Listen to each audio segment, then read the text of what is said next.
But Okay, we are here. We are live. It is me, the Funk Man 2069, coming at you with Chatter Chili. I am joined here by my co-hosts. Cody, also known as This is the Hunter's Way. Jonah. I don't have a stream or anything, otherwise I'd shout it out. And yeah, I'm that Jordan guy, you know what I'm saying? Pretty cool. Mm-hmm. But yeah, we're here to chew the fat and talk about random shit that tickles our fancy and might even tickle yours. Are we tickling them? Are we the ticklers? We might be. Yeah. I don't know if that's the direction we want to go. You know, Yeah, it's as, like Chatter Chili. No, it's like Tickle Chili. Like I don't. it's three dudes in their 20s and 30s doing a podcast. Never done before. You know, the internet definitely isn't full of stuff like this. No. One of a kind. No, groundbreaking. This is gonna be one of a kind because it's us. This is true. Oh, that is true. That is true. There is no other us out there. Mm-hmm. You are a special individual. Yeah, I feel like us being male podcasters puts us in the minority. You know, Puts us in the minority. Yeah, absolutely. But yeah, so is it what we're doing? We all have a different topic that we're bringing. Yes, we all are bringing a different topic that the other two do not know about All right. to the table. Unless one of you two wants to go first, I can whip out the first topic. You know, dealer's choice. I think you're the host here, so why don't you kick us off? That's right, Funky. Okay. The first topic of the day is a classic. It is the umbrella of TTRPGs, but Okay. more specifically, we are going to be talking about Dungeons and Dragons. Okay. A staple, a classic, a very popular game within the last 10 years, 15 years, mostly because of media.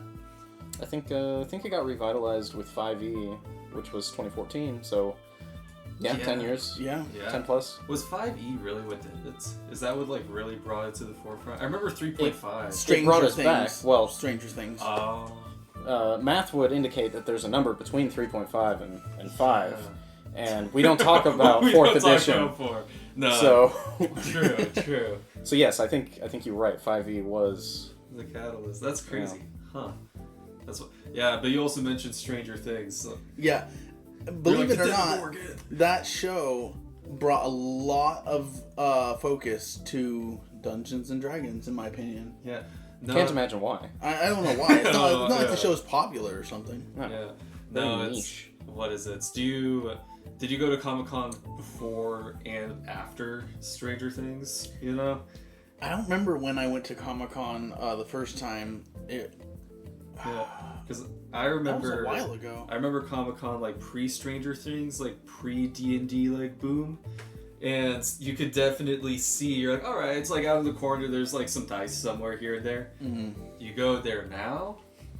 It's saturated. Dice here, D&D there. It's half This whole company's built around making custom minis now, and all this extra stuff. Yeah. Wormwood, I mean, they made a killing. Yeah. Yeah, true. What's that one dice company? It's Forge something or... Oh, it sounds like a nice company. I don't know. Norse Foundry? Yeah, Norse Foundry, that's it. Yeah, they're making a killing. Chessex is making absolute killing. Shout out Chessex. Yeah, we are not sponsored by Chessex. But if Chessex wanted to sponsor, but if they need someone to if sponsor, they felt like, yeah, I would get that Chessex sponsored. Yeah, Chessex, if you're there, I'll get a tattoo of your logo. I will get a D20 on my butt cheek. Yeah, exactly. I'll shout out Chessex wherever and whenever you want. Put it on the side of my car. You know, I'll be at the grocery store. I will be an ambassador for Chessex. It'll be like telling everybody. The magnetic, pizza sign on top of the car, but it's just a big Chessex container. With giant sized dice that are all neon and glowing. Mm-hmm. I feel like that would be a hazard. You would be a total hazard on the road. Yeah. Because everyone would be like, hey, look at that. And then they wrap their car around a tree. Exactly. Hey, all publicity is good publicity. All right. Except for the guy that got his car wrapped around a tree. Yeah. I'm gonna be throwing like bags of dice in people's like open car windows. They're all gonna be chess X. You know. You just take them in their little plastic rectangular. Oh yeah, like the sharp corner. Yeah, the sharp corner, little containers containers that they're in, and then you just yeet that at people through their car windows. Yeah, exactly. Nothing wrong could happen. No, not at all. Nothing wrong could happen. But chess X would be very popular. Yeah. We can start movements. We could definitely start a movement with Chess X and not assaulting people with their dice. So to backtrack a little bit, you Oh, yeah. asked a question if we had been to con before and after the Yes. resurgence of D&D. My first con was post Stranger Things, so I never saw it beforehand, but I'm assuming you did. Yeah, a little bit. And like, I went the same time you did. no, I've been Comic-Con my prior. first time when I went to Comic-Con, I Yeah. went with you. Yeah, and that was sweet. Yeah, that super was fun. before Stranger Things, right? When was that? That was definitely more than 8 years ago. Yeah, because Stranger Things has been out for a bit. Yeah. You know, it's like, when did Stranger Things come out? It was like Yo. 2017 or something. I think we got a few. We do Yeah, have we a do. view. Who the fuck is this guy? Who are you? Where's the commissioner? Yeah. Are you stalking us here? Welcome to the shenanigans, dear viewer. Are they putting stuff in Yeah. here? No, yeah, viewer, if you can No, let those us, are just, if you can let us know when Stranger Things actually started, that would be sick. I guess we could look it up ourselves. The internet is free, The but internet we're is lazy. It's true. Laziness exactly. is a disease, and I suffer from it daily. Exactly. We all have phones and a tab that is actively open. We could be looking this up. But I think that Stranger Things was like 2017, 2018 or something like that. No, I think it was When prior was to it that, because I remember watching it before I moved back Mm. west. So that was I'm terrible with years. So that you was could convince me anything. 2017. So I think it was 2015 or 16 that it came out. Oh my god, you're gonna make me feel old really quick. Seriously. When did I start Aren't I the oldest person in this room? You are, yeah. Stranger Things came out on July 15th of 2016. Hey, gotcha. Yeah. No. See, I remember that because when season 2 came out, everyone kept sending me memes about Max's brother, because they're like, "Hey, look, it's you!" Like, what? Just because he's got a weird little mustache? Thanks. Mm-hmm. Oh my god. Thanks, you guys. Weird little mustache and a muscle car, and like, oh, hey, you're in Stranger Things. Yeah, you fit the mold, all right. I guess. Yeah, You know, that's all people know about me, apparently. exactly. I You're have, part I of have the no character depth whatsoever. You're No. like, that dude with a mustache and a car. Exactly. You're part of like the minority of men with muscle car and little mustaches. You Oh know? god, here we go again. Aw, shit. Here we go again. No, but like, what the fuck is it? No, because like I feel that Comic-Con prior to like D&D and also like the big boom of like what's like geek culture and like the Marvel, I would say. Marvel Universe. It was like some genuine nerds shit. Comic-Con You know? used to be really nice because it wasn't saturated by capitalism and like everyone trying to get their product out there. Yeah, there's a little And bit. it of was that. different. Now, Oh, yeah. now all Comic-Con is like people buying and selling like fucking Funko Pops. Oh yeah. You can't forget the Funkos. Guys and gals setting up their stalls to try and sell their product, which is valid. That's fair. We gotta, make our way in the world. You're valid. But yes. at the same time, that's pretty much all it is. There's no, in cosplay, a lot of cosplay. Oh yeah, there's always gonna be that. Yeah, but like there used to be like different things. Like what was it? Like what? Like if you saw like someone dressed up as a Homestuck character. First of all, you don't see that anymore. Maybe that's a different time. But like there'd be a bunch of people dressed up as Homestuck characters. They would see random other people dressed up as Homestuck characters, and they would just start like shooting the shits. You know? That's You'd what's see really someone nice about dressed cosplay. up. Yeah. Cosplaying, there's a big and good community that goes with it. But there used to be so much more community aspects to Comic-Con, I would say. Yes. There's like, you would show up and like, all of like the nerdy like Star Trek shits that you were into, or like niche TV show that you can't tell or talk to anyone else about, you'd show up and there's this community. Like you just like go in the bathroom, people be exchanging numbers, you know? Yeah, I mean, you've been to PAX. Yeah, I've That's been to another a type couple of convention. I've never been to and PAX. I've been to one Emerald City. How is PAX in comparison to Emerald City Comic Con? Well, Emerald City was my first ever con, so that was Shout out. kind of the bar for me for a little bit. And I think PAX is definitely a lot bigger Yeah. and reaches a wider audience. Mm-hmm. Honestly, now that I've gone to PAX a couple of times, I feel like Emerald City is just kind of a placeholder for like in between Yeah. PAX events where people get too bored. Damn. And I'm just like, I need to cosplay some more. Or, like, it's been a while since I've been to con. Like, even though I went to one this year. Emerald So- City's a placeholder for you? That's crazy. I don't have a lot of frame of reference. So Okay. that's just my take on it so far. Damn. I could be dead wrong. Yeah. That's just what it feels like. For me, Emerald City is like, it's not peak because I haven't been to like San Diego Comic Con or some of these Mhm. crazy cons. But for me, I'm like, yeah, that's like the big league, big tier. You know, I've seen some of these cons that like There are a just lot really of small. a lot of different cons out there, and some of them are small. Yeah. But as for like the big names go, Emerald City is up there. Oh yeah. Emerald City totally It's is. just changed a lot. Yeah. No, yeah, like you show up again, there's like D&D vendors here, there, everywhere, and at the same time, like, I mean, if you're really into art and like, Yeah, they have a great artist You know? walk. yeah, exactly. So like that's half of it that for I me. did notice. Yeah. The artist gallery is a lot bigger in Emerald City than it is PAX. Yeah, PAX is more about game developers, Exactly. indie and AAA. that makes sense. I feel like if I show up to PAX, then I'm like, where are all of the local artists in this video game? You know, I'm like, Got I'm kind of kinda- shoved off to one side. Yeah, Yeah. like I think I'm in the wrong con for that. You know what I mean?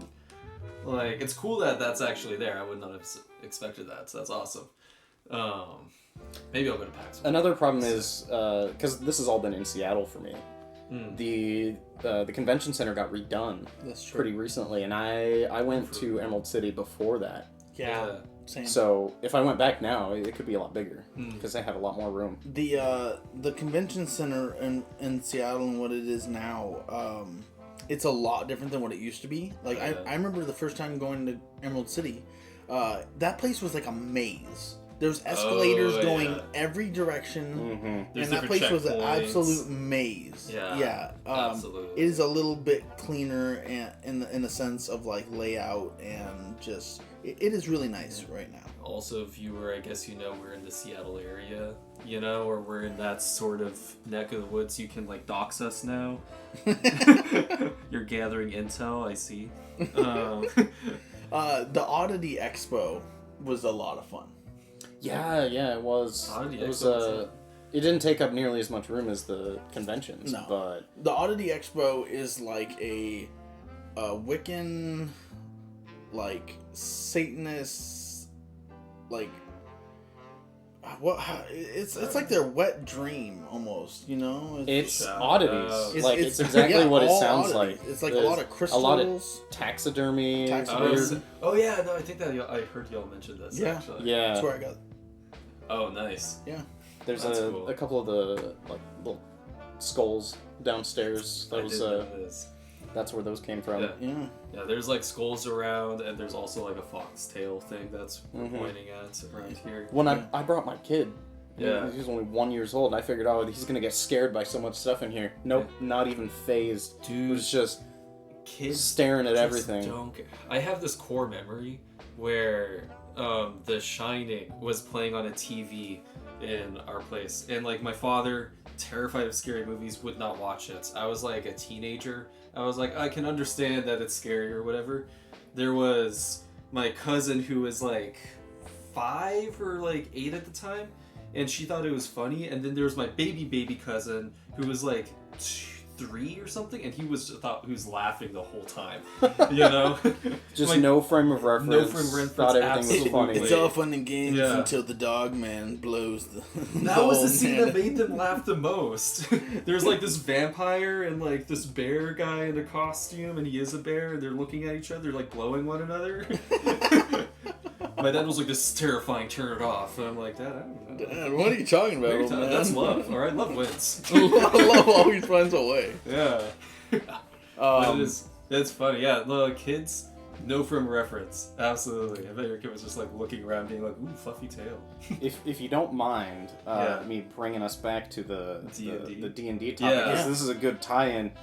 D&D can be split into a few different genres. Well, a lot of different genres if you want to get specific. But there's different themes depending on who your DM is, right?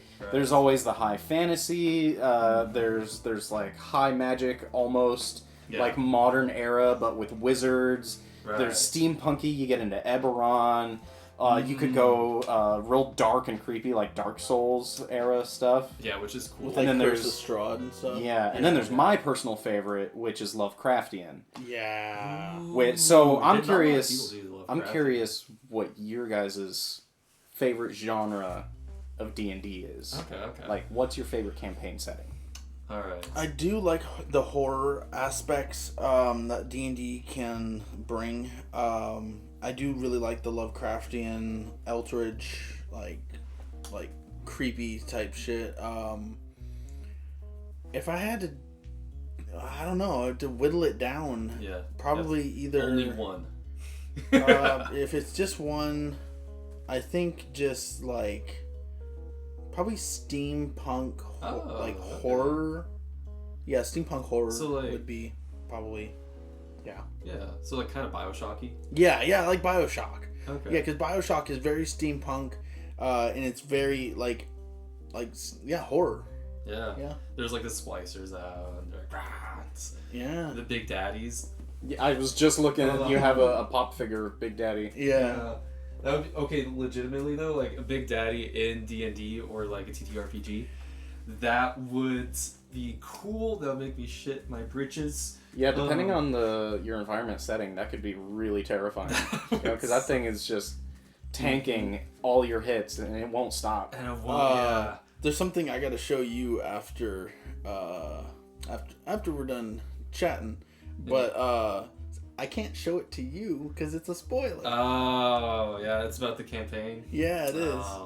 Yeah. Oh, Pretty yeah, cute. yeah. Pretty cute. And I'm only like a guest star there, probably like one more episode, but.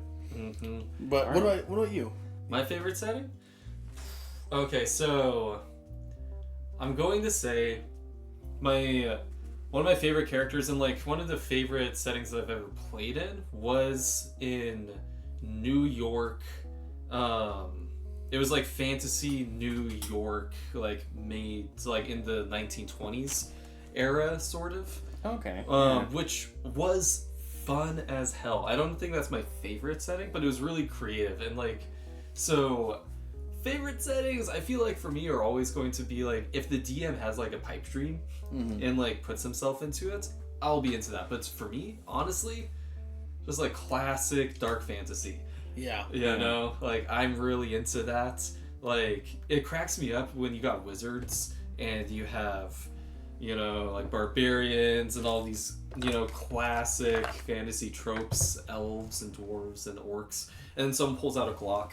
You know, like, it's all fun and games till the wizard pulls out a Desert Eagle. cast gun. Yeah, exactly. It's like, for me, it kind of like takes me out, and what I really enjoy about D&D is sort of that like Tolkien flair, for sure. You know, like you're going through the Feywilds, or you are just having to deal with like orcs and goblins or whatever it is. Yeah. You know, like deep dark shits. Like I love that. There's a player in the campaign I run. I'll keep names out, but he's really into guns. And there's nothing wrong with that. But it's not what I want 100% in my world. So I'm trying to figure out a way where I can like not nip it at the bud necessarily, because I don't want to like stifle his creativity or like just work guns out of my world.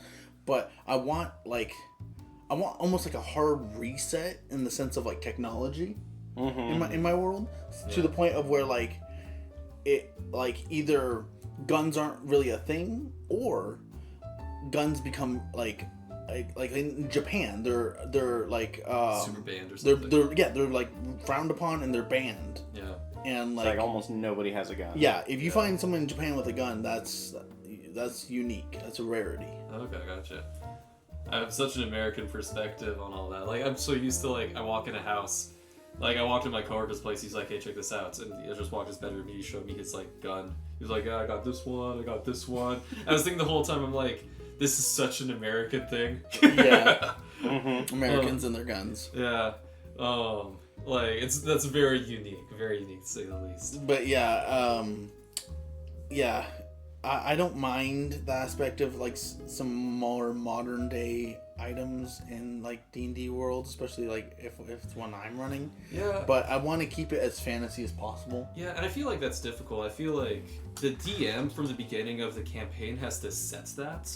Do you know what I mean? Yeah. Because, like, you have to, like, talk to your players beforehand. You have to set ground rules and also expectations of, like, hey, this is what That my is campaign exactly is going to be like. what needs to happen. I think as a DM, you have a responsibility to really, like, get one-on-one with those characters. That they might have this vision, this dream for their character in this arc, but if it clashes too hard with the story you're trying to tell and the setting you've created for everybody... You know, just pulling that player aside and be like, "Hey, look, this is for real. What's happening here?" Right. And your goals, the drive your character has, clashes in this way. Yeah. And maybe we're not stopping your train here. Sure. You can still continue doing what you're doing, but expect that this is how the world is going to react. You know. That's why I was thinking about just having them be like outlawed, because not.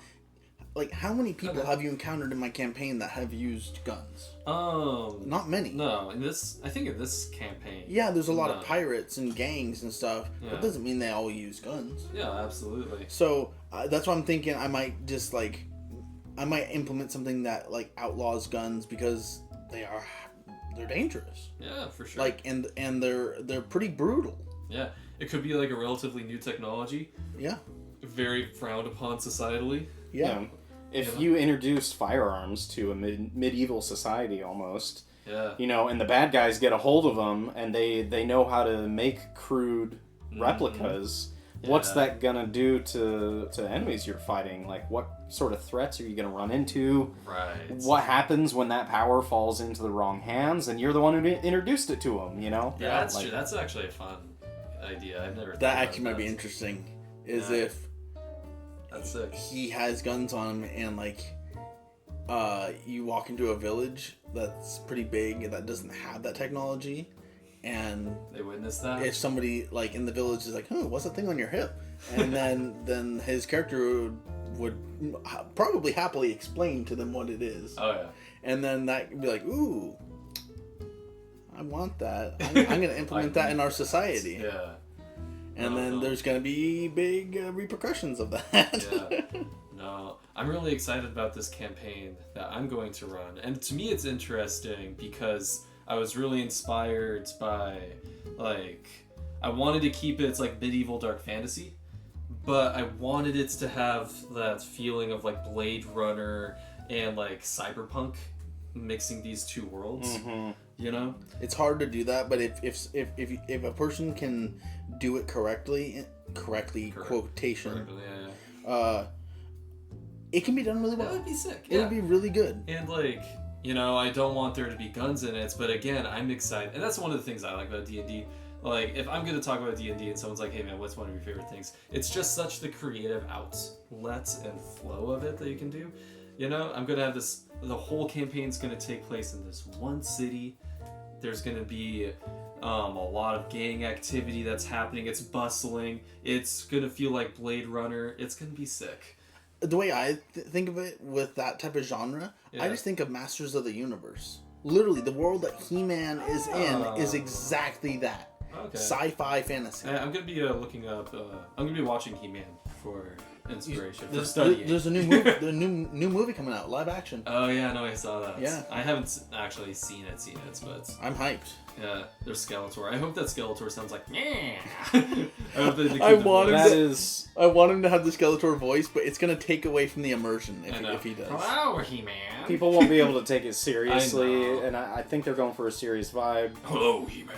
Like that's gonna. I think because he normally talks like this, He-Man, you bumbling boob. Yeah. But if they take it down and just kind of subtlety to the voice, but he's more serious. Okay. And like his tone is different, and he doesn't have like that nasally, fucking goofy ass voice. I could see them going like robotic almost. Yeah. Imagine like Darth Vader vibes where interesting. he's talking through a respirator, right? So that's why he sounds weird. Yeah. Mm-hmm. Something similar because he's got the head. His head is a skull. Yeah. So Okay. something similar might be the way to go. I guess there's only one way to find out, and that's to see the movie when it comes out. Yeah, I guess we gotta watch it. Yeah, we can stream the new we can stream like a Chili Chatter in the theater. Here we are, live in the theater, Regal Cinemas. We had to make sure that we have the whole theater to ourselves. Uh-huh. Yeah, we're like, hey, don't mind us sneaking in like a desktop with like 2 monitors into the theater. This is nothing. It's nothing. Yeah, we got a mic. This is just this is my cell phone. Yeah, that's Sir, that's a desktop tower. No, this is my cell phone. Yeah. No, you just hide it under your coats. You're like, yeah, I'm like, this is just my gut. Yeah. I'm 6 months pregnant. I don't know what to say. Come on. Uh, I'm business. But yeah, D&D, there's so many variants of it, and there's so much you can do with it, and Yeah. the possibilities are practically endless. All right. Yeah. Did you guys ever play 3.5 or like That's where I started. Okay. Because I started in right at the beginning of 5e. So the group I got introduced to, they'd been playing for a while, and they were 3.5 diehards. Yeah. They didn't want to play the new rules because Yeah. they were dumb and weird.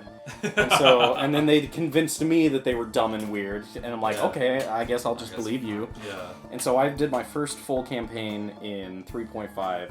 Yeah. I moved back west, away from that friend group, and started playing D&D here with a new group that did 5e. Yeah. And then I'm like, okay, I gotta learn this new setting. And then I quickly realized, oh, 5e is a lot more user-friendly. It's a lot more user. It's way easier to learn and to play. There's not nearly as much goofy shit happening. Yeah. So my friends were just stubborn back east. Like, Yeah. Isn't Pathfinder For based sure. off of 3.5? Yeah. yeah, Pathfinder, from what I understand, was a response to 4th edition. Oh. Because 3.5 everybody kind of loved, and then Yeah. 4th edition came out and it was hot dog dookie. Yeah. And Pathfinder was like, we're basically going to make our own version of 3.5 Yeah. for people to gravitate towards. I have played Pathfinder. It is fun. I like It is a Pathfinder. lot different. Yeah. It is. But it's a fun game. Yeah. Let's see. The first character I ever rolled was for 3.5. And I played it a little bit. I didn't finish a whole campaign. But I like the versatility, I guess. D&D you can already do anything. But 3.5 you can do anything. Yeah, in I think the 3.5. rules were a little more lax than Yeah. 3.5. Or it's from what like I they're recall. just like expansive. Like what? It's like there's this like famous Reddit post or something of this dude who's like, hey, I talked to my DM and I asked if I could be a wheelbarrow. Have you guys seen that? Have you seen that?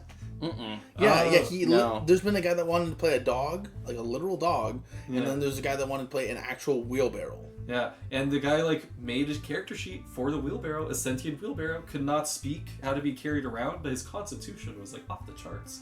That's so I wild. forget how it worked, but like And this was in 5e or no 3.5. 3.5? Yeah, from what I understand and what I remember in 3.5, the rules were a lot. There's a lot more rules, right? Yeah. So it could feel a lot more strict. Mm-hmm. But because there was so many more character options and feat pathways, Yeah. there were no subclasses back then. So your class I forgot build about that. was a lot more specific and intentional through basically feats, but you Yeah. could think of it like skill trees, right? That is sick. So Actually, so that's how you could do goofy, ridiculous shit in 3.5, and there was no advantage and disadvantage in 3.5 either. It was wow. just pluses and minuses all over the board.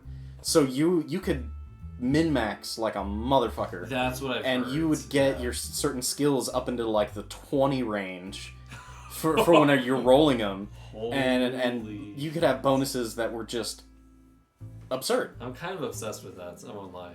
But it would break the game, you know. That's the thing. So yeah. like, And maybe like a lot of people were like, "Oh, I want to break the game. I don't like 5e anymore. It sounds broken." That's why the diehards are like, this is stupid. I can't have a plus 25 athletics anymore. Like, well, you didn't need that in the first place. Yeah, you didn't need that, and it was broken as fuck. Fuck you. I like your flowcharts. Yeah, combat was a lot more complicated too. There were, like, you get up there in the high levels and certain martial classes were attacking like 6 or 7 times in a turn. Oh my god. But you had to like stand still and not do anything else, and you couldn't use any like bonus actions, reactions, all this other shit. Nice. Wasn't there like flanking? I think flanking has always been an optional rule. I think it was way more I don't know. present, but it's like, I think technically it's an optional rule, but like not a lot of people implement it. I don't know much about it. Right now it's optional in but flanking. I haven't implemented it much into my world, but no one's really wanted to do it. Yeah, because what is it? Flanking is like, if you get one person on either side, then you get advantage or something like that? Yeah. It's kind of like pack tactics, I think. Yeah. Basically. Yeah. I think in 3.5, it was a lot more strict for flanking too. You had to be exactly opposite of your party member. You couldn't just be on the same side. You know what? I think that makes sense. You know, it's like the difference between like trying to attack 2 people, and I can see them. I'm like, all right, cool. I have more of a chance. Or one of them's behind me. Immediately, fuck that. All right. Yeah. That absolutely. I'm actually curious. I've been curious because I've never met anyone who has. Because I haven't. Have either of you played 4th edition? No. No, I don't think I have. Yeah. I played more RPGs, TTRPGs than I have like different versions of D&D. Yeah, because like really, there's like 5e, and that's it. 5.5, play. 5th edition, Yeah. 4th edition, 3.5. Is there a 3rd edition? Yeah, I think technically, Yeah. but it's like Yeah.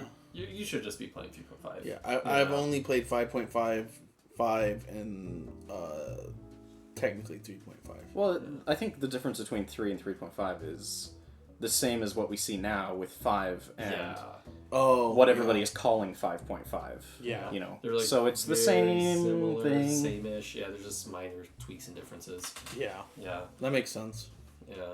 But And I play with people all the time that are like OG, Oh, yeah. 1st and 2nd edition players. That you know. Yeah. is wild. Yeah, I'm too much a baby for that, so I don't. I was not around. They've been doing it for a while. It's one of those things like, do not cite the deep magics to me, which I was there when it was written. yeah. Yeah, so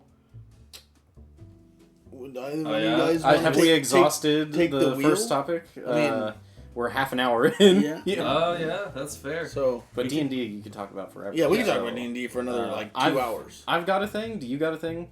I do, but if you want to shoot from the hip, you can go for it.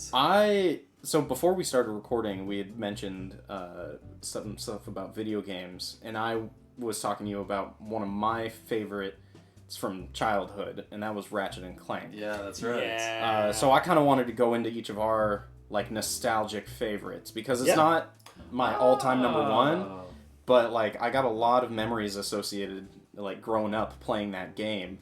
And I can recall like so many vivid memories of me just chilling in my room, That's being like sweet. 10 years old, 12 years old, playing Ratchet and Clank 2 on my PS2, you know? That's sweet. That's actually really sweet and poignant. All right. So like, here I'll go one. One All right. core memory from that game is when I had that PS2. Yeah. There was a period where I didn't have a memory card. Oh. And so whenever I loaded up Ratchet and Clank, I Yeah. had to start the game over. Yeah. And I would have a weekend at my mom's house to play that game, Yeah. and I would try and beat it just over the course of a weekend, Yeah. and I could never do it. Oh. And there was one time where I was going to my grandma's house instead, and I brought Yeah. my PS2, You're right. right? And it's grandma's house. I can stay up all fucking night. Oh, yeah, you can I don't do it. have to go to sleep you at a can reasonable beat time. Ratchet and And Clank. I was like, this is my chance. This is my chance to beat Ratchet and Clank Uh-huh. without turning off the PlayStation or save file beginning to end, and I'd made a few runs at it before, so I could try and speed run it before speed running was a thing. Right. Uh-huh. And I made a lot of progress. Right, I'd made it further in the game than I ever had before. Oh yeah, I'm hyped. But there was a windstorm that night. Oh no! And I was so far. I was like 80% done with the game, and the fucking power went out. Oh, I would have just turned the CRT up. I was so mad. I think it was middle of the night too. My grandma was asleep. I yelled and cursed. I think I woke her up. And I was like, oh my god. There was no going back. There was no matter how pissed off I was, there was nothing I could do about it. Yeah. The game had reset. All my progress was gone. Yeah. That's a good memory. That's a good core memory. Stuck in my brain forever. It's a good memory, and now like you can always just like sit back and be pissed about that. I eventually beat the game, later on, but that was. My question is, did you have to get memory cards to beat the game, or I did. I did have to eventually get a memory card. Dang. Yeah. That would have been so cool if you're like, hey, I grinded so much I could speedrun the game. I could finish it in a day. Yeah. I really like that core memory. I have two core memories. One's a little later, one's a little earlier. The earlier one is I had I think it was Crash Bandicoot Warped, so the third. It had a code in the little booklet that came with the game. And in that booklet was a cheat code type thing that would allow you to play the demo for Spyro the Dragon. Oh, cool. At least I think it was Warped. Oh, yeah. And I remember playing that demo so much. Yeah. And that is such a good core memory because eventually I got Spyro the Dragon on the PS1, and I still have it to this day. And that game is like I've beaten it, which I'm glad I can say that. But it's such like a nostalgic game for me. That and Crash Bandicoot, but. My later one is Minecraft. I remember playing Minecraft in like maybe 2011, 2010. Not too long after it came out in 2009, I believe. Yeah. Listening to Michael Jackson, PYT, and his other one. Shoot. I can't remember what it was, but I know for a fact I listened to PYT while building like in the, I think it was beta creative mode, when there was only creative mode. Yeah. I remember building a house in creative mode. I believe it was beta or alpha, one of the two. Listening to that song, and that just stuck in my head and is now a core memory. Nice. That's really cool, actually. No, so like I remember growing up, my parents really did not like video games. No, they didn't. At all. And so like I didn't have much access, but I really, really wanted to play video games. Like I had like a gamer spirit. So I remember there was a couple things, like I had this disc that was from my uncle, and it was like all of these like, because we had like this old MacBook something that's my uncle gave us, and it had like all these DOS games on it or something. I'm not sure what they were like all these really cheap, kind of bad video games. If I'm gonna be real, like kind of like proto Flash games, Shout out Uncle style, like free games. Yeah, shout out Blaine, for like hooking us up with LimeWire and video games. And I remember like core memory, it was like Demos Rising. If anyone knows that game, I would love to talk to them about it. I don't think anyone out there really actually knows that game exists. But it's like my hands were so small that like I would have my hands doing the shoots, I would be shooting the guns and shooting that, so my brother would be like piloting it, going back and forth. So like we had to like not take turns because we both want to play at the same time. My core memory is like us playing that one game together. Yeah. And that was beautiful. And then after that was when actually you Funky, I'm not going to refer to you as your real name because Funky's your real name now. Oh, okay. But when you gave us that GameCube, Yeah. and then we got Melee, and that made... Oh my god. My brother and I got obsessed with that game. Yeah, Super Smash Brothers played a big part in y'all's development. Yeah, no, that like changed like a core part of my brain chemistry. And like we didn't have a room to put like the TV and the GameCube in. So like literally it was like a hallway that was like, I want to say like 4 feet wide, maybe? It was like 3-4 feet. And half of it had a CRT that was pushed against the wall. So, like, you'd literally be, like, 6 inches or a foot away from it on the other side. I remember that. You know? Oh and my God. we'd be playing Melee right there. And, like, it would be, like, hours every single day. And that was, like, the first time I got, like, so into a video game, like, I wanted to take it, like, competitively or something. I was, like, I remember, I have a core memory of being, like, I need to look up this game, figure out how to play it better. And, like, I looked up this combo video for, like, this guy playing Samus. It was Duck.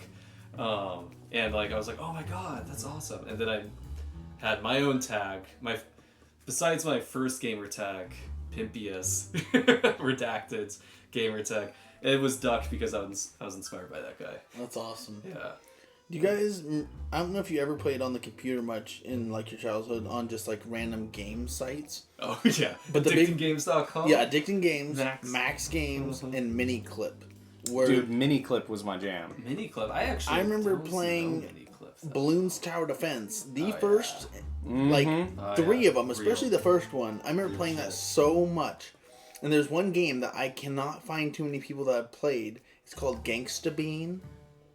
Oh. I think I remember seeing that, Oh, that but sounds I don't- familiar. You're don't literally think like I a little played it. coffee bean that is like a gangster, Yeah. and you Shout have out to like Coffee Bean. That sounds sick. like defeat other foods, and like you have like a gun.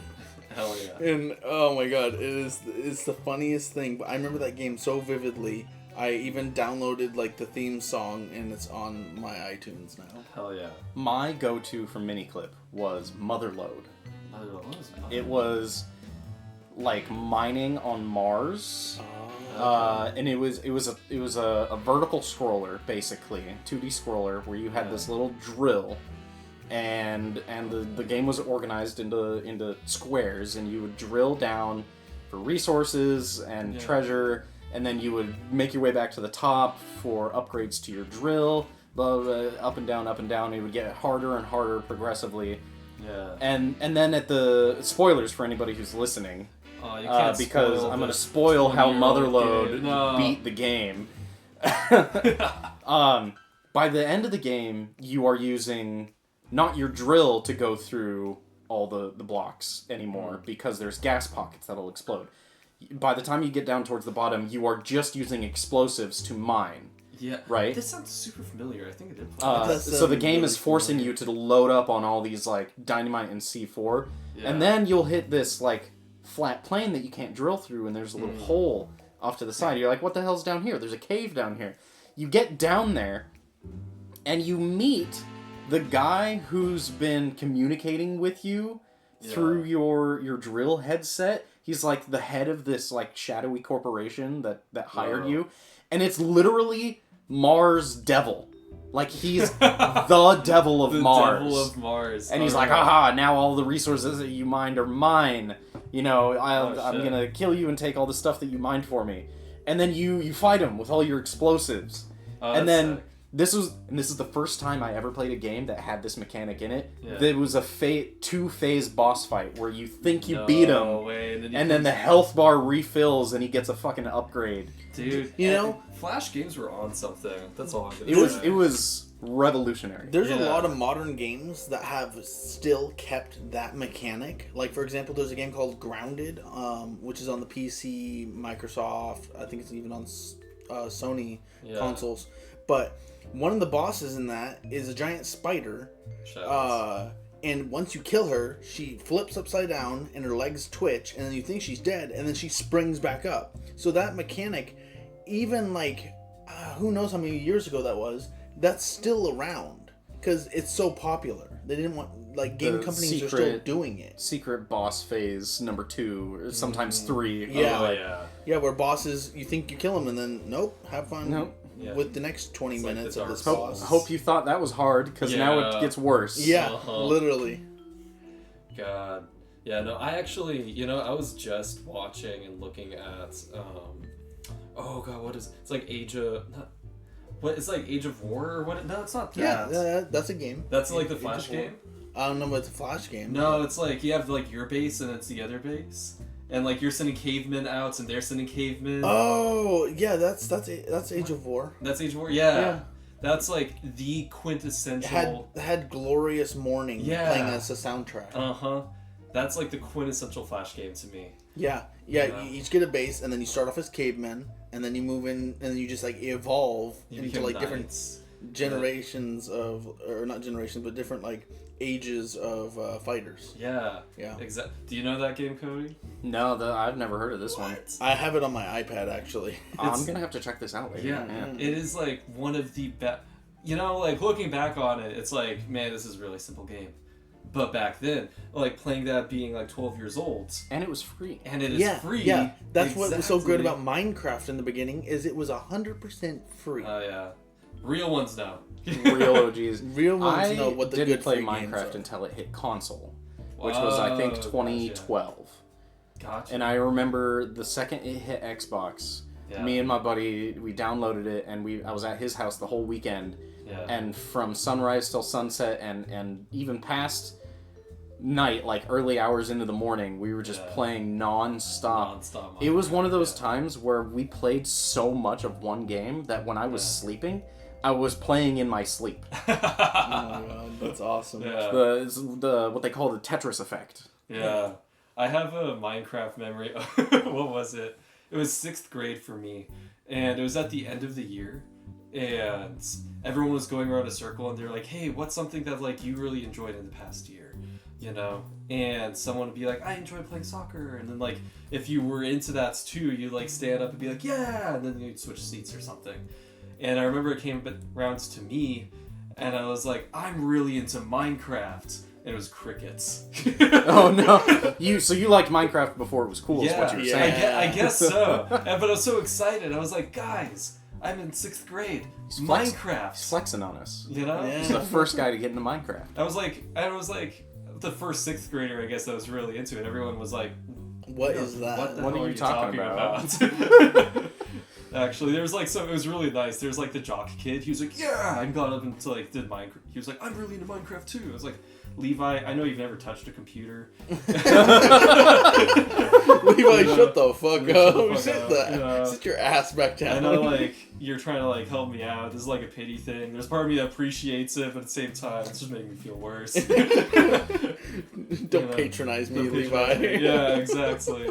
I went home and, like, played Minecraft after that, though. You guys remember the demo discs that you could get for, like, PlayStation and whatnot, and pretty much a lot of the consoles. Yeah. I had one for the PS1 that had like a snowboarding game, a Bugs Life demo, this one like first-person shooter demo that was really weird, and like it was almost like Doom vibes. Oh, that's kind of fun. But it was more futuristic-y.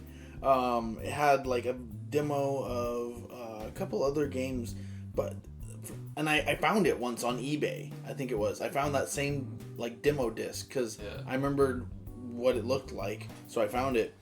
And I want it still so bad because I have such nostalgic memories about playing just randomly demo discs. Okay. Dude, they used to have demo discs, like when the PS1 was fresh and new. They had demo discs at like fast food restaurants, like Pizza Hut had a demo disc. Yeah, I remember that. For something like, and they would be name brand games, Yeah. To think like how crazy it was that a fast food joint would spend the amount of money necessary to make all that product and give it away. Oh yeah, absolutely. You know what I think about was, like wasn't the demo discs for me. Like what I really loved was like I never went to fast food, but sometimes you go to fast food and you would get like it was like Sonic is what I remember, but it's like a little like Tamagotchi style like game that's like super small. That's like. It's called Underground Demo. Oh yeah, that's a This, game. this was yeah, it. I think I've heard I of had that. like a 2-pack, and it had the red disc and I think a blue disc. Yep, there it is. I had Oh. this That's cool. this was it. Yeah, underground PlayStation. It had a big U on the front of the package. Yeah, I played the shit out of those demos, wishing that I had the real games.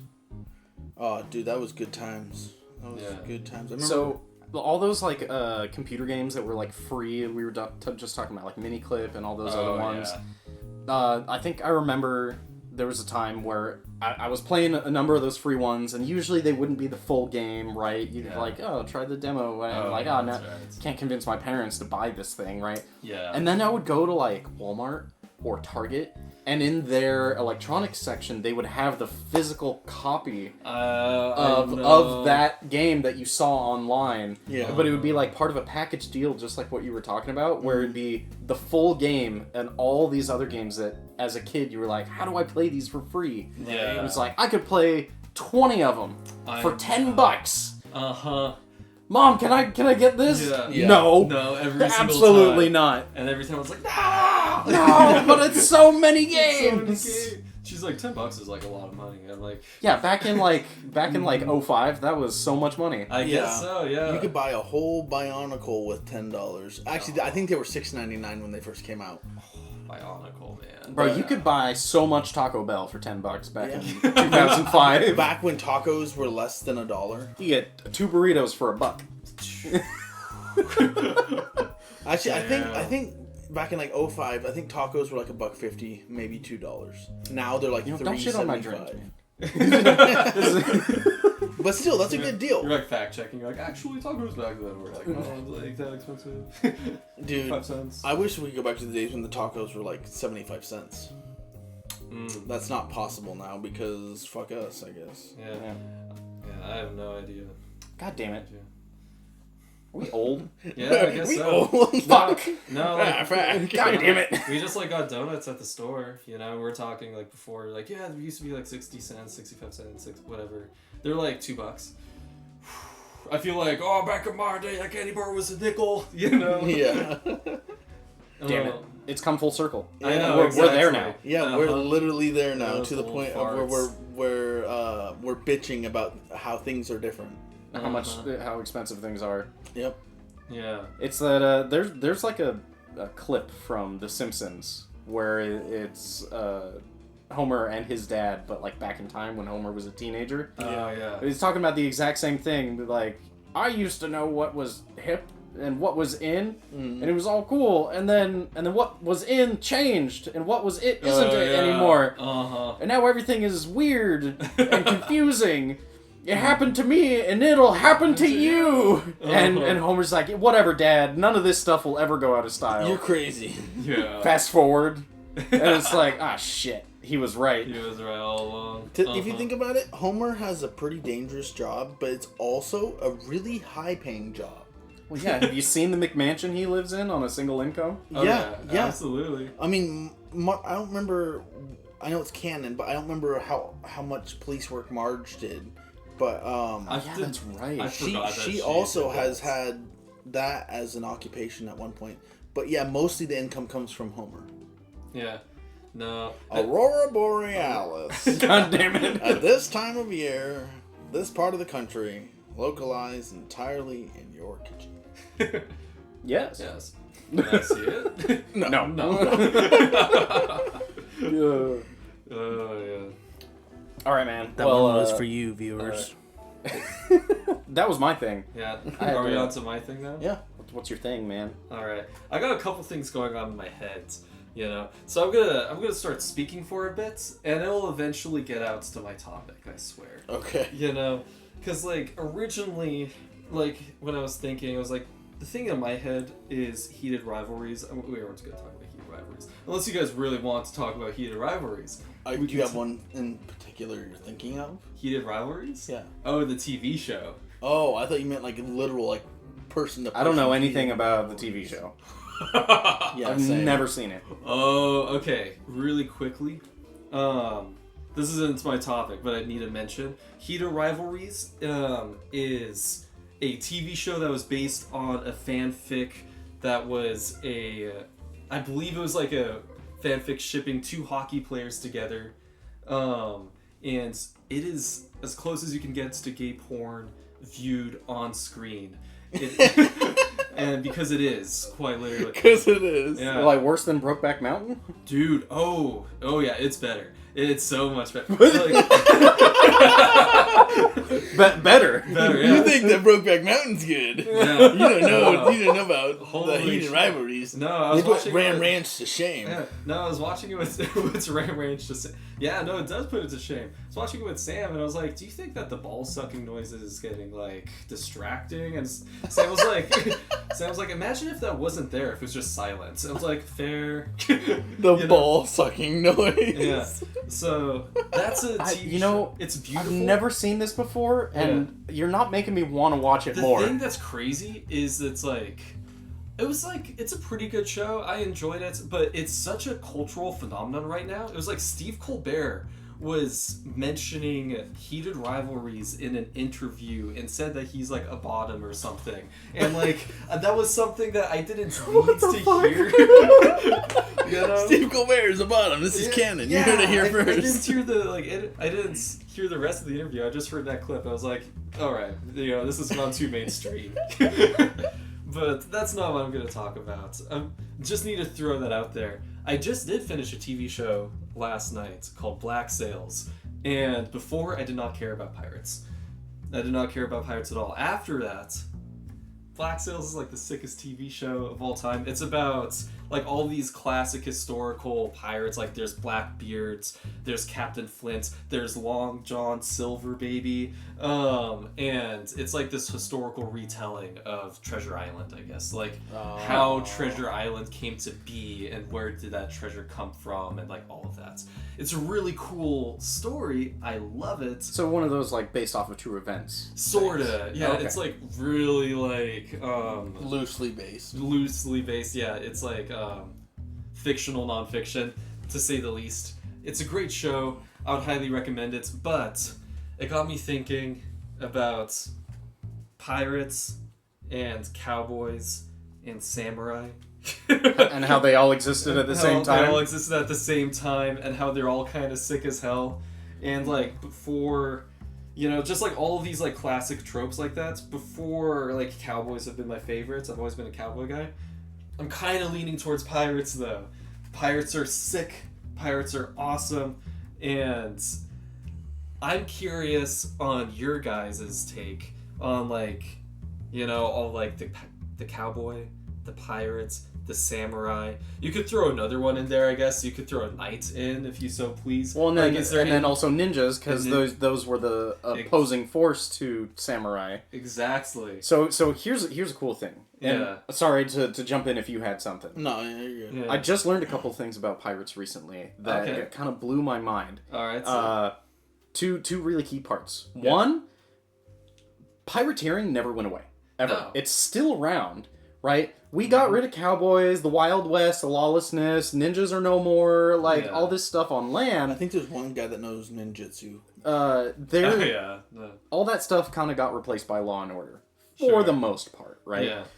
Piracy has always been in the background. Yeah. It's hit peaks and valleys, but it's never fully gone away, Oh, yeah. right? There's parts of the world that have always been under some sort of piracy, Oh, yeah. like conflict. Uh-huh. Number two, all Yeah. those pirates you just listed off, Blackbeard, Long John Silver, Yeah. whoever else, put to shame by the world's most famous pirate that we've never fucking heard of. I can't remember what her name was, Yeah, but yeah. it's some lady forgot her in name. China Yeah. who ran the biggest, most successful, pirate like empire. empire. Yeah. in all of human history, never got taken out. She Yeah. died successful from pirateering, Mhm. right? Like the empire, all the pirates, they all kind of did get wiped out for the most part. They eventually rejoined society.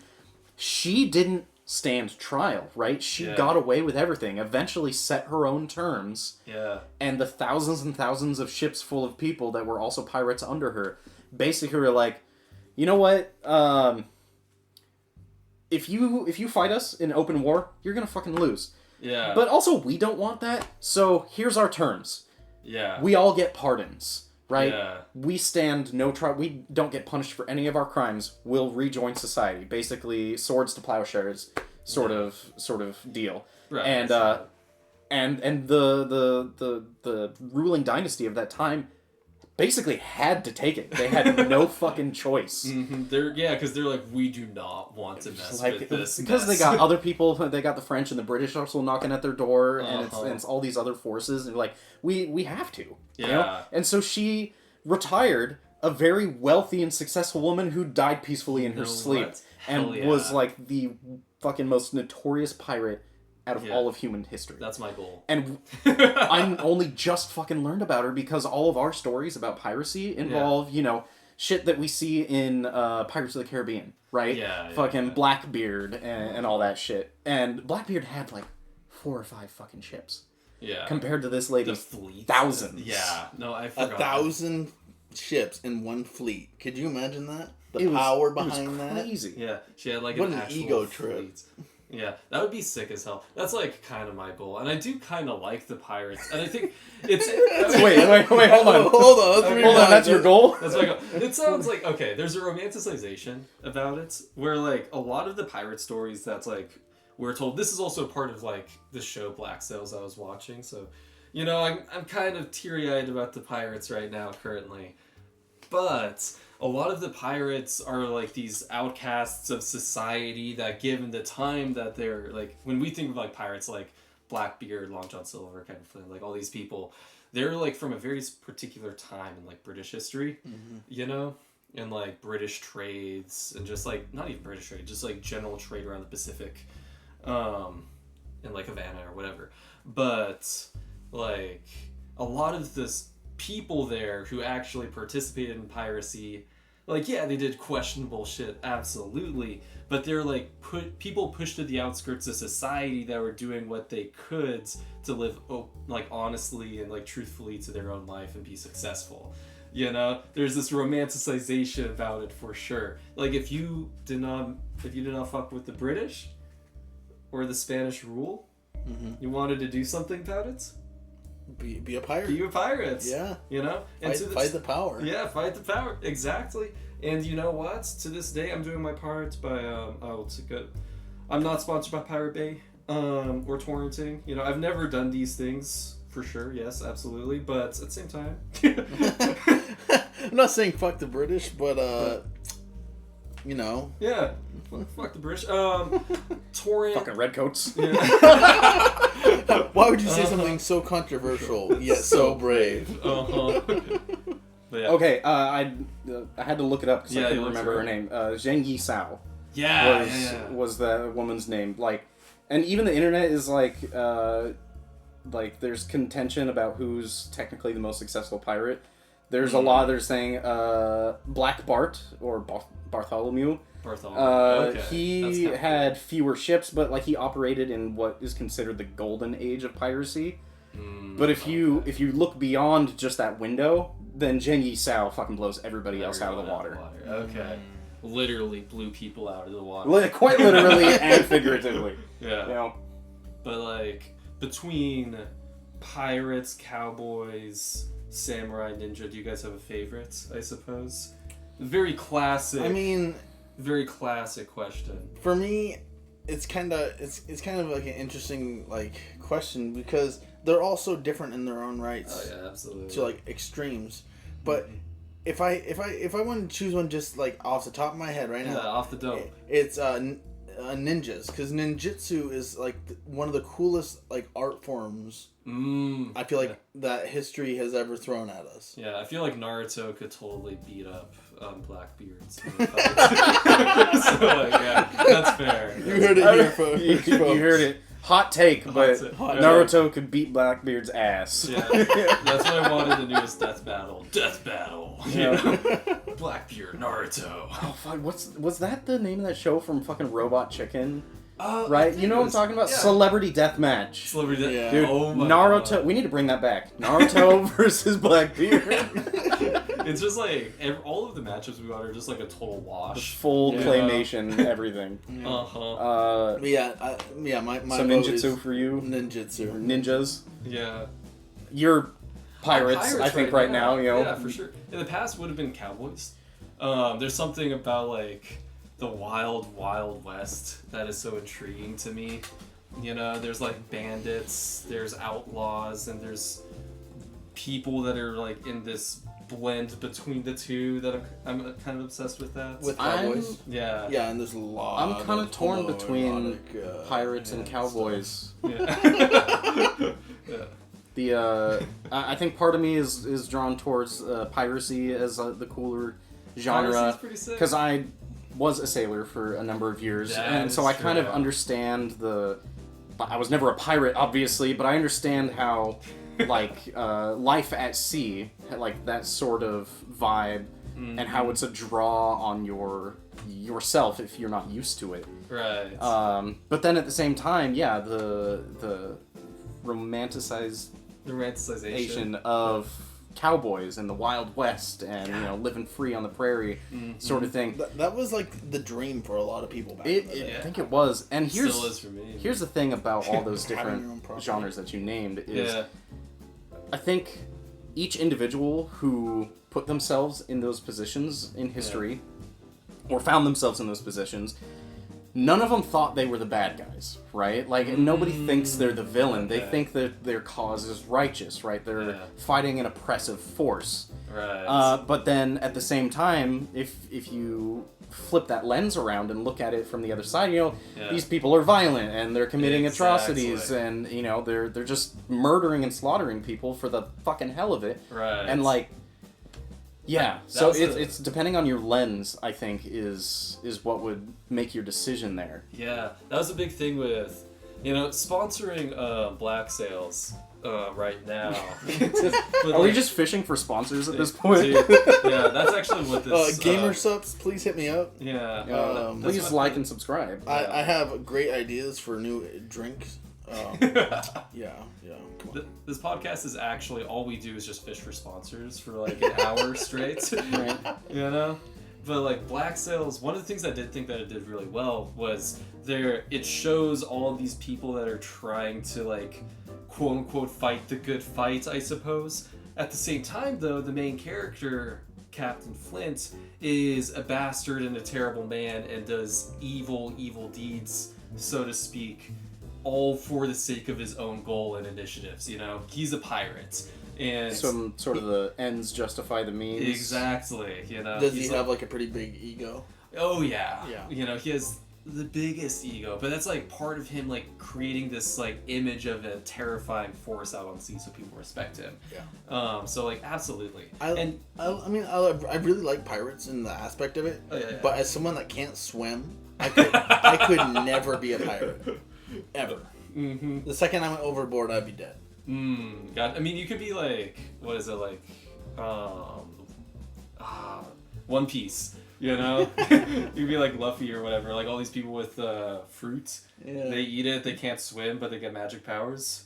I can't swim anymore, but I ate the devil fruit, and Yeah. now my penis can stretch to 12 feet long. Goals, man. Goals. Goals. Hashtag goals. So I think you would bring an interesting point because Yeah. now if you think of it in the context, which would you rather be? Ooh. That changes the conversation, and I think that solidifies it into cowboy for me. Right? Oh, shit. I think there would be far fewer unpredictable dangers in that line of work. Yeah. Illness was a pretty big thing back then. Dysentery was a thing. Shitting your brains out and then dying afterwards is a thing. But also, being a pirate on sea sounds like it would fucking suck. I'm not gonna lie. Scurvy was Scurvy, also a yeah. real thing. Also, your occupation. Losing limbs because Yeah. there's no fucking doctor. Exactly. You actually like slice open your foot, you get gangrene, and then there goes that foot. Yeah. Also, like, what is it? It's like, as a pirate, your occupation is violence. You know? Yeah, literally. Yeah. Like the captain is paying you to be pretty much expendable and do what he wants. Exactly. And whether that means killing somebody or taking over a town or stealing somebody's shit. It doesn't matter. Yeah, no, exactly. So, like, that's like, as an occupation, I feel like being a pirate, that would suck. Cowboy. If there was a good payday, you would get paid a lot. You get paid a lot, potentially. Potentially. Yeah, that might catch up to you. Cowboy, I feel like Wild Wild West. You know, you just roll up into one town, another, go to a saloon. If you're go like medieval, and then you're like a knight. Being a knight in shining armor would sort of be cool. It'd be cool, but there was a lot of conquests going on back then by different religions and parties. Crusades. Yeah, exactly. You know, like being a mercenary could be an interesting thing, I suppose. A knight's mercenary. Samurai would be interesting. Roadmen and mercenaries in that context. It's just cowboys without guns. It's true, yeah. You know. And like the reason why I think I would be a cowboy is just because I think medieval era is a much shittier era to be living in. Yeah, you want dysentery or the Black Plague? Yeah, exactly. You know, you wake up, you got like a rat on your chest, and like, I guess my choice is I guess I'm cooked, chat. Yeah, because I'm dead now. Because I'm dead now. Oh, I just shit my pants. Looks like I'm gonna die from the plague and dysentery. Yeah. Go for the trifecta. Try and get gangrene too. Hat trick. Check this out, you guys. I got all three. You know, if I get enough of them, they'll all just cancel each other out. Gotta shoot for the moon, man. Oh yeah. If I get everything at once, it should cancel it. It's like collecting the Infinity Stones of diseases. I have the bubonic plague. Watch out. No, I think if I had to choose one for myself right now, though, because I just watched Black Sails, I would be a pirate. That's what I would choose. Yeah. Fair enough. Just because that sounds kind of sick. Yeah, it does sound like a cool life to live. Yeah, I like boats. I like being on water. It would be cool to like live in that era on just like an island. Oh, it's this song. It's this song. I had that same thought. That's so funny. God. Yeah, all right. I haven't been able to hear the music this whole time. Yeah, no, get a load of this. You know this song. Yeah, this song is like very popular. Groovy. Uh-huh. This is like, it's like the quintessential YouTube hack track. Yeah. Or something. I've never heard this much of it though. Hey all you cool cats and kittens, thanks for joining us tonight on the 104.5 podcast. I was like, where we talk about nothing but hole and more hole. Holes, and more holes. If it's a hole, it's a hole. You know? If it's a hole, that's my goal. That's beautiful. I want that to be on my gravestone, please. Yeah, the next episode we could just do entirely ASMR. We're just all eating different food. Someone has to eat something like liquid, someone has to eat something crunchy, and someone has to eat something gummy. And then we just all sit like a foot from the mic. Yeah. I hate this. Yeah. I hate this so much. Yeah, I can already hear it somehow, and it's just... oh my god. Yeah. Oh yeah. And we're all incredibly stoned. I might hate it a little less if we were all stoned. You try this peanut butter? I just imagine someone walks in the room and like we're all like 6 inches from a mic, just shoving shit in our mouth, eating peanut butter from a jar. Dude, did Jackie and Paul tell you about the music festival peanut butter jar incident? Okay, so our buddy Paul, he works music venues and festivals, like stage stuff, and you know, people get stoned at these things, and so he was watching this group of stoners, right? You know, get the munchies, and he noticed that they were running low on drinks and sodas, so he was like, you know, it'd be funny. I'm gonna grab the last soda, cracks it for himself. And then he goes over to the group of stoners with the jar of peanut butter and a spoon and hands it over. And then just walks away and he get, watches. Like, not in trouble, but somebody talked to him about it. Yeah, I think his boss chewed him out for it. Because this group of stoners who have mega munchies, so they're not thinking, they're just grabbing spoonfuls of peanut butter. Just sitting there, this like cotton mouth. And then they can't wash it Yeah, down with anything because oh. all the soda's gone. Oh, that's a sick. And he was monster. just sitting back laughing, like, Yeah, you... you should have like give him some saltines while they're at it. you Yeah, know? really. Some pretzels and saltines. Like, I Really would have been would've so died. mad, but it's also hilarious. Uh-huh. Yeah. That is funny, actually. Well, if there's no other topics, I think this might be a great place to come to a closure. We're creeping up on 75 minutes, so Yeah. I think that's a good stopping point. I thought we would cut it off before an hour, honestly. Yeah. But, Well, this is a first run through, so I guess we'll figure it out. For all that watch this, thank that you one so much viewer. for your views. Yeah, views, it's more like view. Thank Yeah, you for your view. yeah, our singular viewer. So keep it chill, dog. We will be posting more podcast episodes in the near future, so definitely stick around to see those when they come out. This is the Funkman 2069, formerly known as Jordan. Thank you guys so much for being here. And Yeah, thanks for having us, man. Let's do more of these. yeah, I'm looking forward to it. It's kind of fun. Not gonna lie. we will see you next time.